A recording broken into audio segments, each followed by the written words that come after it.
Murakoze cyane, reka nongere mfate akanya gato cyane mbashimire kandi nongere kubifuriza gukomeza kugira ibihe byiza kuri iki cyumweru tariki ya 14 ukwezi kwa 12 umwaka wa 2025. Nitwa Emmanuel Musabyimana kandi nkunda iyo murimo kunyumva niko kuri mukomeje kumva isimbi ryacu. Amaso yacu turaza kwerekeza ku mirongo imbere ku rugamba ku kibuga cy'imirwano gishyashya ku butaka butegetswe na Perezida Evariste Ndayishimiye Son Excellence, ahakomeje kubera ibintu bikomeye cyane. Turaza kwerekeza kandi ku kibuga cy'imirwano ku butaka bwa Repubulika ya Demokarasi ya Kongo, aho twamaze gutera amatako yacu, aho turimo gukurikirana akantu ku kandi kubikomeje kubera ku mirongo imbere ku rugamba, aho abadwanyi ba M23 intare za Sarambwe bakomeje guhangana n'igisirikare cya leta ya Kongo FARDC, abacancuro b'abazungu, ingabo z'u Burundi, Wazalendo ndetse n'abandi bagiye batandukanye bakomeje gufasha igisirikare cya leta ya Kongo FARDC. Ati se bimeze bite? Turaza kwerekeza muri teritwari ya Mwenga, turabwiye ko imirwano yakomeye cyane kandi ibice bigiye bitandukanye abadwanyi ba M23 intare za Sarambwe bamaze kubicakira. Turaza kwerekeza mu mujyi mukuru wa Kivu y'Amajyepfo ku ruhande rwa leta ya Kinshasa, Baraka yarangije kuba tombe ku ruhande rw'abarwanyi ba M23 intare za Sarambwe. Hanyuma rero kandi nanone turaza kwerekeza nanone mu bindi bice bigiye bitandukanye ahakomeje kubera ikotaniro ry'imirwano. Turaza kwerekeza muri Kivu y'Amajyaruguru, turaza kwerekeza muri teritwari ya Masisi. Turaza kubabwira ko igisirikare cya M23 intare za Sarambwe cyongeye gucakira ku buryo bukomeye FDLR. Ni umutwe w'abagizwe n'abasize bakoze jenoside mu Rwanda mu mwaka w'1994 mu gace bita Sake muri Kivu y'Amajyaruguru muri teritwari ya Masisi. Ibi byose turaza kugenda tubivugaho. Turaza kugaruka kandi ku ikarita ya politike irimo gucangwa by'umwihariko ku isi yose, ariko kandi by'umwihariko ikaba irimo gucangirwa mu karere k'ibiyaga bigari mu burasirazuba bwa Afurika, ariko kandi mu bihugu bigera kuri 4. Ndavuga igihugu cy'u Rwanda, igihugu cy'u Burundi, igihugu cya Tanzania ndetse n'igihugu cya Repubulika ya Demokarasi ya Kongo, ukongeraho igihugu cy'u Bugande. Hanyuma rero igihugu cya Uganda, bari mwese mudukurikiye muri amasaha, cyamaze kuvuga ko intara ya Ituri ari agace ku Bugande cyangwa se ari agace ka Uganda. Bana mudukurikiye muri amasaha, igihugu cya Uganda mu ijambo rya Perezida Yoweri Kaguta Museveni, generale uyoboye kino gihugu cya Uganda imyaka myinshi cyane, yavuze ko agace ka Ituri cyangwa se intara ya Ituri ari agace kabarizwa mu gace bita Bunyoro. Bana mudukurikiye muri amasare, wakwibaza ngo igisirikare cya Uganda UPDF kubera iki kikunda kurwanira muri biriya bice? Bisa nkaho aka gace kagiye gufatwa n'uyu mugabo akakomeka ku gihugu cya Uganda. Hanyuma rero ibi byose turaza kugenda tubigarukaho, ariko se abasesenguzi, abahanga mu by'intambara, abarebera bya hafi politike y'akarere barimo kuvuga iki? Mu gihe mu gihugu cya Murantunga, mu gihe mu gihugu cy'u Burundi hakomeje kuvugwa ibintu bikomeye cyane, mu gihe kandi abaturage bo mu gihugu cy'u Burundi abafite ku gafaranga bakomeje kugenda bahunga berekeza mu gihugu cya Tanzania, abaturage rubanda rugufi badafite amafaranga bo bafite ubwoba bukomeye cyane. Barimo kuvuga ko igihugu cy'u Burundi, by'umwihariko Perezida wa Repubulika y'u Burundi Bwana Evariste Ndayishimiye, yaba arimo gukwegera igihugu cye, dore ko nyuma yo kurunda ibitwaro ndetse n'abasirikare benshi ku mupaka uhuza igihugu cy'u Rwanda ndetse n'igihugu cy'u Burundi, abaturage bagize ubwoba bukomeye cyane. Barimo kuvuga ko mu gihe u Rwanda rwaba rurwanye n'igisirikare cy'u Burundi rwose byaba bibi cyane. Bamwe barimo kuvuga ko ari ukoga magazi, amazi atakiri yayandi. Ariko kandi abaturage baherutse gutahuka bavuye mu gihugu cy'u Rwanda mu nkambi cyangwa se mu nkambi ya Mahama, barimo kuvuga ko rwose batazabona aho baca kugira ngo bagaruke mu gihugu cy'u Rwanda, dore ko imbibi zose zarangije gufungwa. ariko kandi abaturage batuye mu gihugu cy'u Burundi barimo kuvuga ko bagiye gutegura imyigaragambyo ikomeye cyane, imyigaragambyo kandi izaba iruta iyabaye mu mwaka wa 2015. ariko kandi inzego z'umutekano by'umwihariko polisi n'igisirikare imbonerakure barimo kuvuga ko uzahirahira akora imyigaragambyo bitazamugwa amahoro. Hanyuma rero byose bari mwese mudukurikiye muri amasaha, kamabwira ko ibi byose tugiye kugenda tubigarukaho, ariko ndagira ngo mbanze nkusabe gato nyemerera undebere kuri ako gakumwe kareba hejuru unkandireho, hanyuma nurangiza gukandaho turakomeza kubana 5 kuri 5. babyita like, ukore share ndetse utange igitekerezo cyawe hasi muri comment. Tugiye kwerekeza mu bice bya Gipupu ndetse n'ahandi henshi hagiye hatandukanye. Hanyuma rero mu gihe imirwano ikomeye cyane by'umwihariko mu gace bita Itobwe ndetse kanarangije kuba Tombe, Perezida wa Repubulika ya Demokarasi ya Kongo Jean Felix Antoine Tshisekedi Tshilombo amaze gutuka igisirikare cya Repubulika ya Demokarasi ya Kongo, amaze kugituka ko ari koshari, ati igisirikare cyanjye ni koshari. Bari magambo ni abantu bashonje, ni abantu b'inzara, ni abantu b'ibigoryi. Ibi ngibi nicyo bisobanura, cyangwa se ni abantu badafite icyo bamaze. Ati ntago numva impamvu babafatana uduce. Ni mu gihe kandi Perezida wa Repubulika y'u Burundi Jean Felix Antoine Tshisekedi Tshilombo Murantunga, Perezida wa Repubulika ya Demokarasi ya Kongo, mu gihe kandi uyu mugabo akomeje kuvuga ko azakomeza guhangana n'uwo ari we wese uzamugabaho ibitero. Perezida wa Repubulika y'u Burundi we aravuga ko atari we ugomba kubazwa impamvu ibice byo ku butaka bwa Repubulika ya Demokarasi ya Kongo bikomeje kugenda bifatwa n'abarwanyi ba M23 intare za Sarambwe.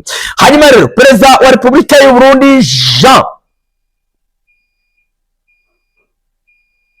Jean Evariste Ndayishimiye, bana mudukurikiye muri abasa, uyu mugabo akomeje kuvuga ko rwose byanga byanoga arasakirana byanyabyo kandi barakora intambara yeruye n'igisirikare cy'u Rwanda.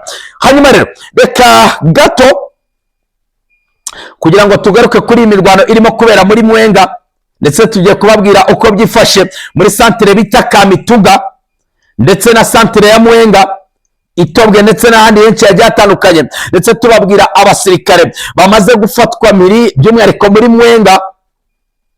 Ndagira ngo gato munyemerere mbanze nsome ku mazi ubundi ngaruke tuvuga byinshi bigiye bitandukanye, ariko kandi bana mudukurikiye muri amasaha tugiye kuvuga amakuru akomeye cyane utigeze wumva ahandi. Ni amakuru y'ibanga, ariko kandi bana mudukurikiye rero ni amakuru navuga ko ari amakuru y'umuvinyo. Ni amakuru ngiye kuvuga ya hano mu karere k'ibiyaga bigari hagati y'ibihugu bigera kuri 4. Ndagira ngo unyemerere kandi nkubwire ko ingabo za Tanzania zirimo kwitegura kwerekeza hano mu gihugu cy'u Burundi kugira ngo barebe uburyo ki bafatikanya n'igisirikare cya leta ya Kongo FARDC guhangana n'abarwanyi ba M23 intare za Sarambwe ndetse no kubatsinsura hano mu mujyi wa Uvira. Hanyuma rero mu gihe bimeze bitya, Leta Zunze Ubumwe za Amerika zatangaje ko ibindi byose byakwihanganirwa, ariko kuba abarwanyi ba M23 barafashe umujyi wa Uvira, iki ni icyaha gikomeye cyane. Bavuze bati c'est une faute intolérable, ni amakosa atababarirwa. Ikaze mwese.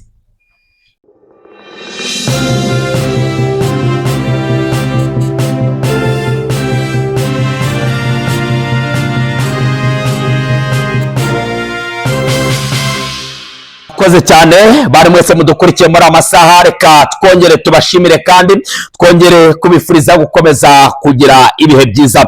Igisirikare cya leta ya Kongo FARDC, umugabo w'ikirenga w'iki gisirikare Jean Felix Antoine Tshisekedi Tshilombo amaze kugituka akigereranya n'abantu bameze nka empori cyangwa se koshari. Abantu mudukurikireho muri amasaha mukore search murebe ijambo bita koshari. Yagize ati kuva nagera ku butegetsi hano ku butaka bwa Repubulika ya Demokarasi ya Kongo, iki gisirikare cyanjye cya leta ya Kongo FARDC cyaranyobeye, nakita koshari cyangwa se abantu badafite icyo bamaze.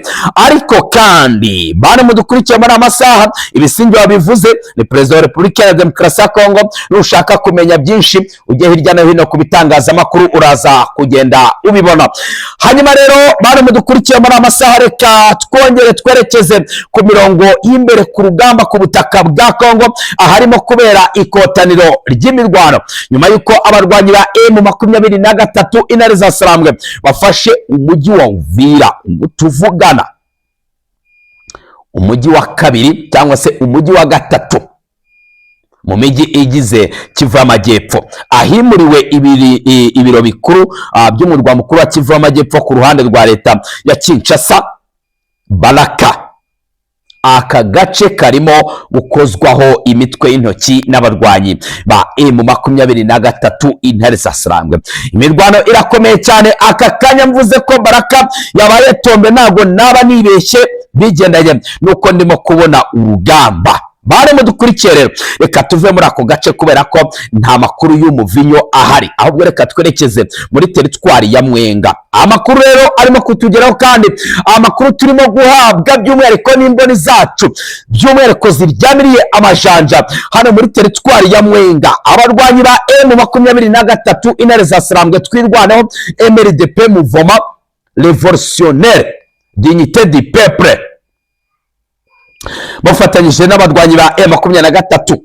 Amakuru y'ingenzi aragaragaza ko kuva ku munsi w'ejo tariki ya 13 ukwezi kwa 12 umwaka wa 2025 bahanganye ku buryo bukomeye n'igisirikare cya leta ya Kongo FARDC, icyo Burundi, abacancuro b'abazungu. Kandi abarwanyi ba M23 binjiye neza ahitwa Gipupu, umujyi munini wo muri teritwari ya Mwenga, ariko kandi mu murenge wa Itobwe muri groupement bita Bashimukinje mu misozi ya Mwenga muri Kivu y'Amajyepfo. Ariko kandi bane mudukurikiye muri amasaha, aka gace bakinjiyemo ku buryo bukomeye, urusasu ruturika cyangwa se amasasu menshi cyane amaze kuvuga. Ariko kandi amakuru menshi ndimo guhabwa n'imboni zanjye aremeza ko hagaragaye imirongo miremire y'inyeshyamba zinjira ahitwa mu Gipupu baturuka ahitwa mu Mikenke. Bane mudukurikiye, iki ni igikorwa gikomeye cyane, kandi twavuga ko ari igikorwa gikomeye cyane cyakozwe n'abarwanyi ba M23, ingabo za leta ya Kongo FARDC, igisirikare cy'u Burundi, abacancuro b'abazungu Wazalendo, nyuma kugabwaho ibitero muri aka gace nyuma y'iminsi mike bavuye mu mujyi wa Uvira wafashwe n'abarwanyi ba M23. Abagabo bavuye muri aka gace bita Gipupu. Amakuru aturuka kandi mu bitaro bikuru bya Itobwe arimo kongeraho hano ku isimbi ryacu aragaragaza ko ibi bitaro byuzuye inkomere cyangwa se casualty. Ariko kandi bari mudukurikiye muri amasa, amakuru aravuga ko kandi aba barwanyi ba M23 intare za Sarambwe banagosagose abacacuro b'abazungu muri aka gace. Umuyobozi w'uyu mudugudu wa Gipupu utashatse kuvuga amazina ye yavuze ko aba barwanyi ba M23 binjiyemo hano kandi barimo ku bwinshi. Kuva kwa gatatu tariki ya 12 ukwezi kwa 12 umwaka wa 2025 murantunga kuva kwa gatanu, biravugwa ko abarwanyi ba M23 binjiye mo hano muri imidugudu kandi mu nsozi miremire ya Mwenga. Hanyuma rero bikavugwa ko nyuma yuko abarwanyi ba M23 bamaze igihe kirekire basana ikiraro gica ku mugezi bita Erira, aba barwanyi barimo gushaka gusabota kandi binjira badoginga kugira ngo binjire muri santere bita Kamituga.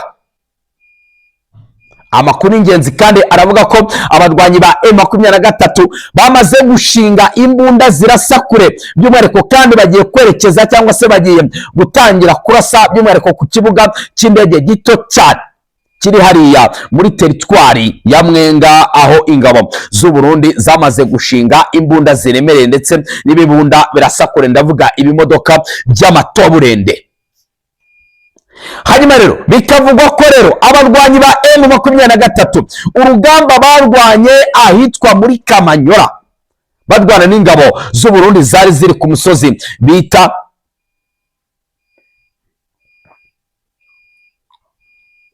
Murantunga.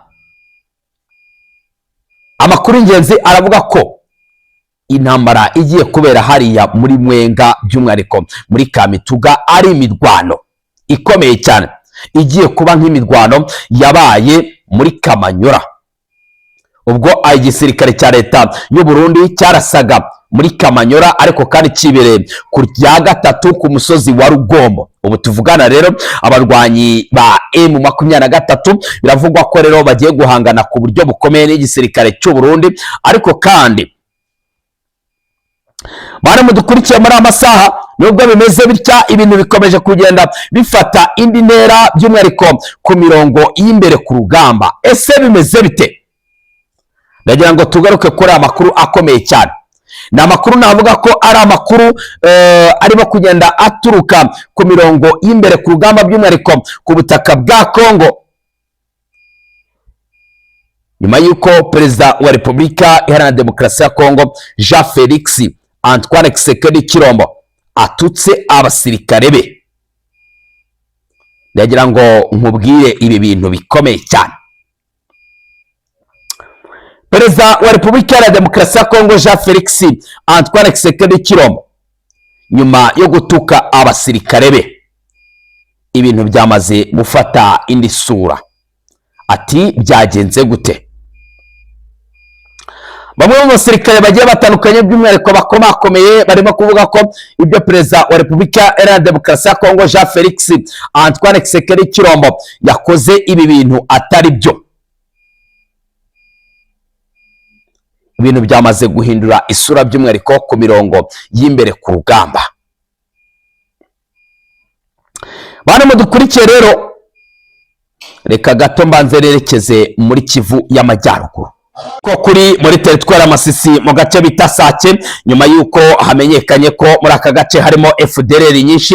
Abarwanyi ba M23 bakomeje guhiga bukware FDLR zihishe muri ibi bice, ariko kandi ni nyuma y'uko bamwe mu baturage b'abakongomani bari baturutse mu mujyi wa Goma, ubwo bari bagiye gushyingura nyina wa General Kabundi, bamwe batezwe ambushi bakaraswa ku buryo bukomeye, abandi bakahasiga ubuzima, abandi bagakomereka ku buryo bukomeye. Byaje kumenyekana rero yuko ari FDLR zibereye muri aka gace. Hanyuma rero abarwanyi ba M23 nyuma yo kurekarama ku buryo bukomeye kw'abaturage, bavuga bati nyamuneka M23 mudutabare cyangwa se mutubwire nimba mudashoboye, hanyuma natwe tugire icyo dukora. M23 yafashe icyemezo gikomeye cyane cyo guhiga umutwe wa FDLR muri aka gace. Nyuma rero yuko abaturage barekaramye, M23 irimo guhiga bukware FDLR, kandi bamaze gufata benshi ku bwinshi hano muri aka gace ka Sake. Hanyuma rero ntabwo navuga ko ari imirwano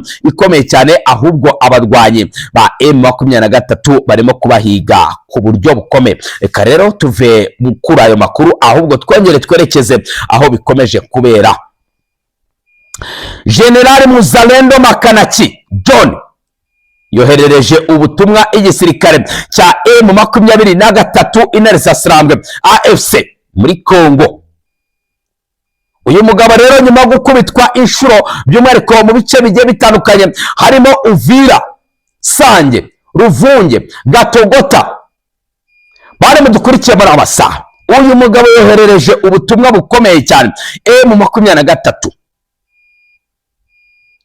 Hanyuma rero General Makanaki urimo gukwirakwiza amakuru y'ibinyoma, ati twebwe wazalendo dukunda igihugu kandi ntituzigera duhemukira igihugu cyacu nk'abayobozi ba FRDC.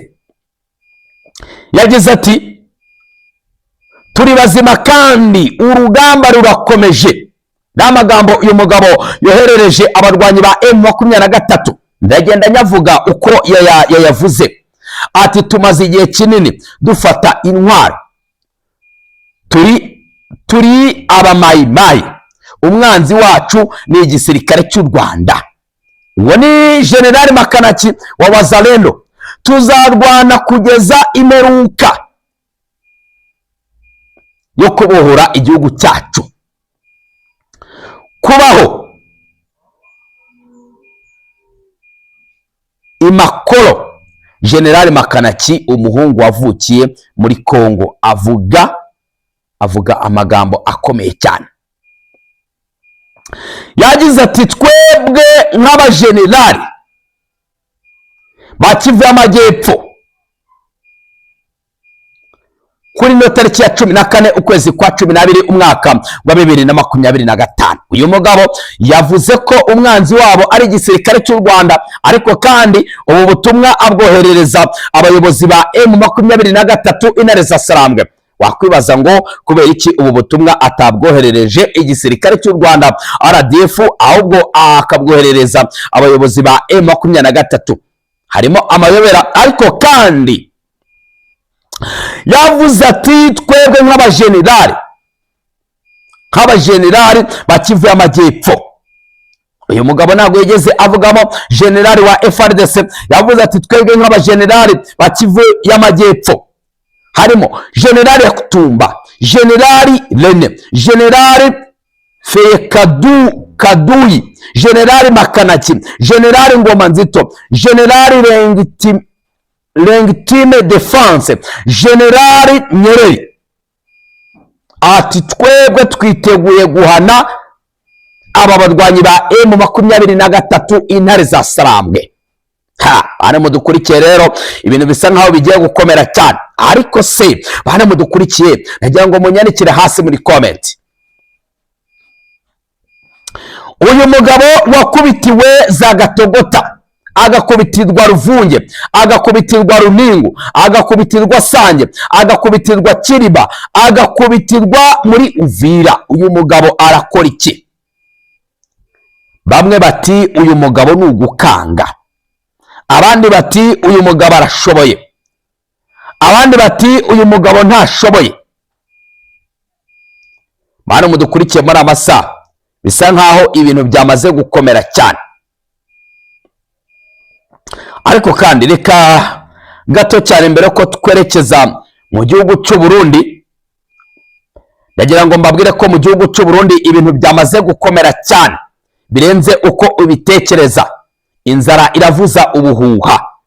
Bane mudukurikiye by'umwihariko abari mu gihugu cy'u Burundi, utagendeye ku cyo bita propaganda cyangwa se utagendeye ku marangamutima, ndagira ngo unyandikire hasi muri comment umbwire uko mu gihugu cy'u Burundi aka kanya bimeze. Ntekereza ko ibiciro byiyongereye ku buryo bukomeye kandi kubona amafaranga nago bikunda. Hanyuma rero mu gihugu cy'u Burundi by'umwihariko mu murwa mukuru wa Bujumbura urageramo ukabona ko ibintu byamaze guhinduka, by'umwihariko mu isoko rya Bujumbura.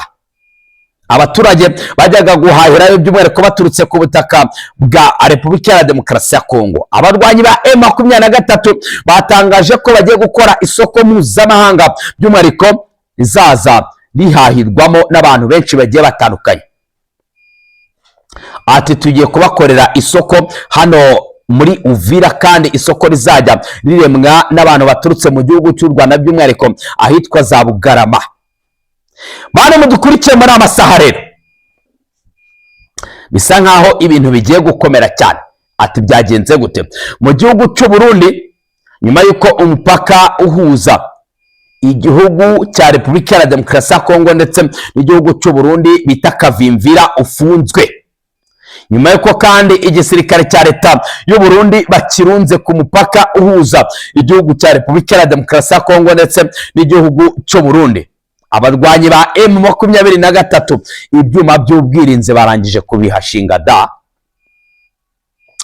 Hanyuma rero igihugu cy'u Burundi, amakuru y'ingenzi aravuga ko nabo bagiye kurekarama basaba M23 gukuraho ibikorwa by'ubwirinzi cyangwa se ibyuma by'ubwirinzi ku mupaka uhuza igihugu cy'u Burundi ndetse n'igihugu cya Repubulika ya Demokarasi ya Kongo, kubera ko indege zigwa hano kuri ubu butaka bisa nkaho kuhagwa by'umwihariko cyangwa se kugwa ku kibuga cy'indege cyitiriwe Melchior Ndadaye birimo kuba ingorabahizi, dore ko indege y'Ababiligi kugwa hano kuri iki kibuga cy'indege byanze mu minsi yashize, ahubwo ikajya kugwa ku kibuga cy'indege bita Entebbe mu gihugu cya Uganda.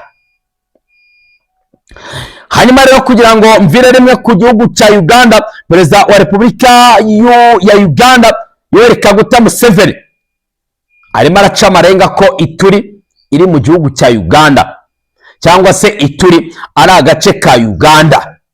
Bisa nkaho rero ibihugu hafi ya byose by'umwihariko biri hano mu karere k'ibiyaga bigari bishobora kuba bigiye kwinjira mu ntambara n'igihugu cya Repubulika ya Demokarasi ya Kongo, mu gihe ino Ituri igihugu cya Uganda cyaba kiyishaka, kandi mu gihe igihugu cya Repubulika ya Demokarasi ya Kongo cyaba kidafashe FDLR zose ziri ku butaka bwa Kongo,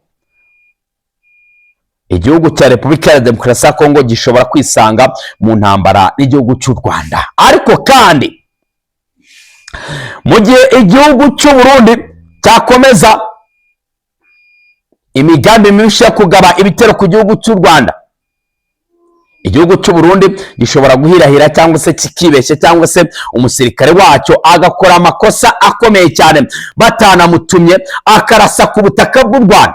Ibintu bishobora guhita biba bibi cyane. Bari mudukurikiye rero muri amasaha, umusirikare w'umurundi wanga perezida Evariste Ndayishimiye ashobora gukora amakosa akomeye cyane agahita arasa ku butaka bw'u Rwanda. Igihugu cy'u Rwanda kititaye ko uwo musirikare yibeshye cyangwa se yakoze amakosa, igisirikare cy'u Rwanda RDF abakomando mushobora kubasanga i Bujumbura.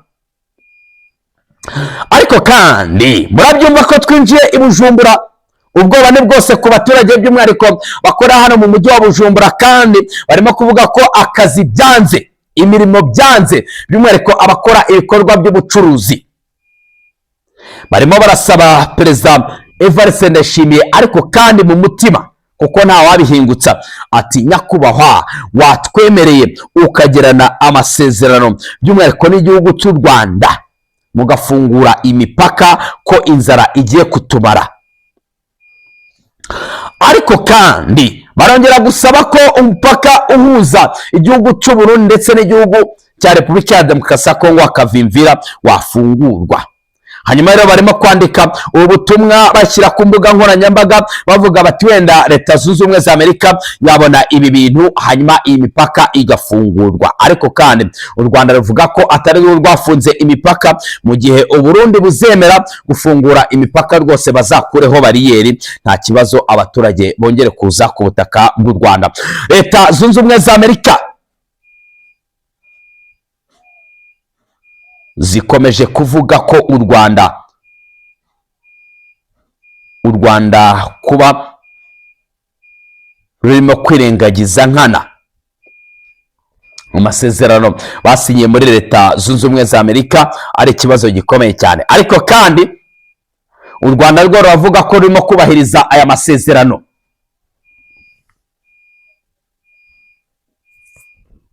U Rwanda rwo rurimo ruravuga ko rurimo kubahiriza aya masezerano. Ariko kandi mu gihe bimeze bitya, bari mudukurikiye muri amasaha, Repubulika ya Demokarasi ya Kongo ikomeje guhamagarira amahanga gufatira u Rwanda ibihano. Hanyuma rero ubu nubwo bimeze bitya, igihugu cy'u Burundi kiravuga ko kitazihanganira igihugu cy'u Rwanda mu gihe imipaka yose by'umwihariko umupaka wa Kavimvira ufunze, kandi mu gihe M23 itari yava mu mujyi wa Uvira. Bisa nkaho aka gace ka Uvira ari agace ku Burundi, kubera ko igihugu cy'u Burundi gikomeje kuvuga ko kigomba gukora ibishoboka byose kigahangana n'abarwanyi ba M23 Intare Sarambwe ndetse n'igihugu cy'u Rwanda. Hanyuma rero wenda ngira ngo ayo makuru twagiye tuyagarukaho ku buryo burambuye kandi ku buryo bukomeye cyane, amakuru ingenzi aravuga ko igihe igihugu cy'u Burundi cyahirahira kigaba ibitero ku gihugu cy'u Rwanda nta kabuza intambara ya hano ku butaka bw'u Burundi by'umwihariko hano mu karere yahita itangira. Hanyuma rero Tanzania biravugwa ko nayo igiye kwinjira mu ntambara na M23 hano muri Uvira. Hanyuma rero Leta Zunze Ubumwe za Amerika zongeye gutangaza ko ibindi byose babyihanganira, ariko kuba M23 yarafashe umujyi wa Uvira c'est une faute intolérable. Yavuze ko ibi ngibi ari ibintu bikomeye cyane bagiye kugira icyo bakora, hanyuma uyu mujyi wa Uvira ukongera ugasubira mu maboko y'abarwanyi mu maboko y'abarwanyi b'igisirikare cya leta ya Congo FARDC. Inzira izahita iba inzira cyangwa se agace kazahita kaba inzira y'abasirikare ba Tanzania, abo Burundi ndetse n'abandi bacancuro bashobora kuzaza hano ku butaka bwa Repubulika ya Demokarasi ya Kongo muri Kivu y'Amajyepfo. Ndabakunda cyane, munyemerere nsoreze ahangaha, ariko mbabwire ko amakuru arakagaruka hano ku isimi ryacu. Mukoresha, mutange comment kandi mukomeze kudukurikira. Santene sana.